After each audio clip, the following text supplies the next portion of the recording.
Toronto Police and the Office of the Ontario Fire Marshal are both trying to determine exactly what caused this overnight fire at this home behind me here that has claimed the life of one woman and has left one man fighting for his life in hospital.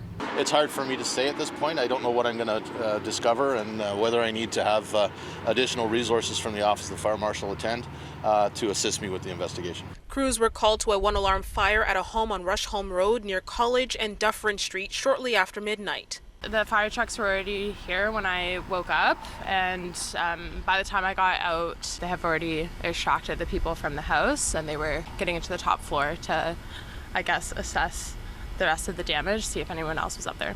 There's fire trucks everywhere. And like I said, the t-shirt that I was wearing last night now absolutely stinks of smoke. And that was just from me being on my front porch here. A man and a woman were inside the home as crews battled flames that started in the basement. This man, who lives across the street, says he saw medics working on someone who was pulled out of the home. As I came out, like I said, they had one of those stretchers on wheels, and they were just wheeling past here on the sidewalk, and I could just see them like pushing down on their hearts. A woman was sadly pronounced dead at the scene. A man was rushed to hospital and remains there with critical injuries. Paramedics tell City News 3 other residents were treated for minor injuries. Neighbors say they often saw people coming in and out of the house. There's lots of young people like coming and going all the time, and musicians. You could see them carrying instruments in. I could hear them jamming sometimes. Investigators with the Ontario Fire Marshal's office arrived on scene later in the day.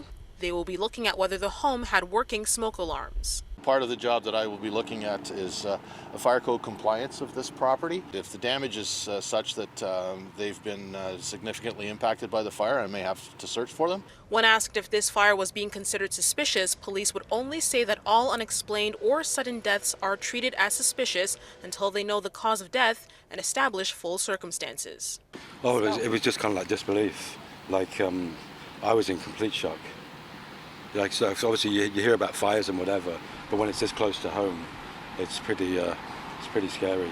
Now, the homicide unit with Toronto Police say they have been notified, but they are on standby. They say they're waiting for the autopsy to be complete. They're also waiting for the Ontario Fire Marshal to complete their investigation before they determine whether to step in and have an investigation of their own. Near College and Dufferin, Afua Baah, City News.